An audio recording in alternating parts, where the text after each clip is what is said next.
स्वागत है आपका इस लखनऊ की धरती पर। बहुत धन्यवाद।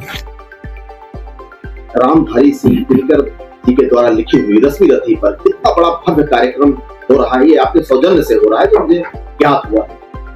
तो आप युवाओं के बारे में क्या संदेश देना चाहते हैं? भाई देखिए, लखनऊ प्रदेश के अंदर और उत्तर प्रदेश का जो मुख्य केंद्र है, और यहाँ पर इंदिरा गांधी प्रतिष्ठान में 3 दिवसीय जो रश्मि रथी महापर्व मना रहे हैं, और रश्मि रथी की हीरक जयंती 75वीं हीरक जयंती राष्ट्र कवि रामधारी सिंह दिनकर की उनकी कालजयी काव्य कृति के आधार पर, और 3 दिन नाट्य मंचन एवं नृत्य नाटका भी प्रस्तुत होगा। जो काव्य कृति प्रस्तुत किया गया उसका मंचन हुआ, जिसमें कर्ण का जिस प्रकार से भाव, कुंती और कर्ण का संदेश मैंने देखा कि मुख्यमंत्री योगी आदित्यनाथ जी मतलब भाव विभोर होकर के पूरे आत्मीय भाव से और भावुक होकर के उस कुंती और कर्ण के संवाद को पूरे नाट्य मंच को 3 घंटे तक वो रहे और देखे। तो ये बड़ा सौभाग्य का विषय था कि एक मुख्यमंत्री राजनीतिज्ञ और इतने भावुक होकर के और लोगों को संदेश दे रहे हैं।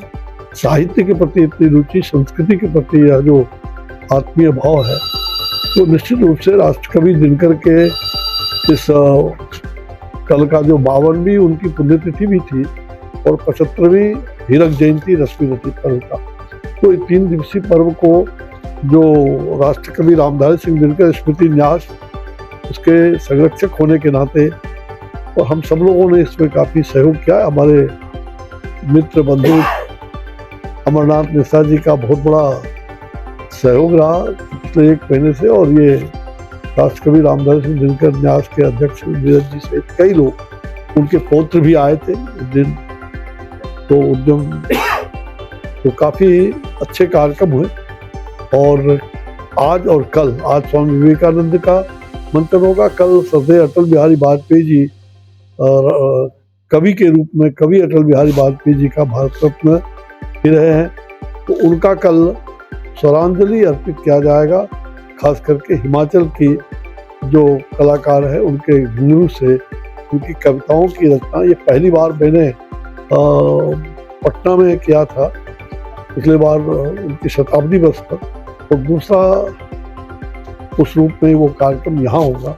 और साथ साथ बाल गंगाधर तिलक जी, जिन्होंने लोकमान्य पंडित बाल गंगाधर तिलक जी का उनकी मतलब कहा जाए उनके जीवन का नाट्य मंचन भी प्रस्तुत होगा।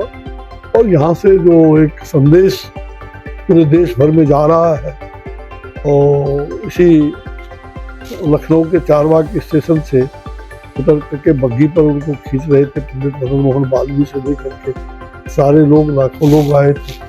और उन्होंने स्वराज हमारा जन्मसिद्ध अधिकार है, इसको उस पुराने प्रस्ताव को 1916 में मुखरित करने का काम किया, लोगों में क्रांति जगाने का काम किया।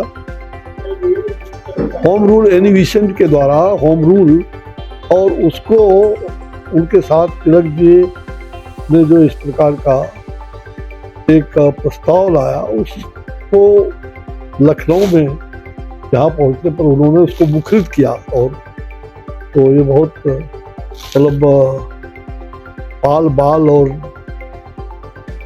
लाल, ये तीनों की जोड़ी जो क्रांति का वो आगे बढ़ाने में बहुत चिंगारी का काम किया था। तो मुझे आज बहुत प्रसन्नता है कि हम सभी लोग उसके हस्ताक्षर बन रहे हैं, एक इतिहास रची जा रही है।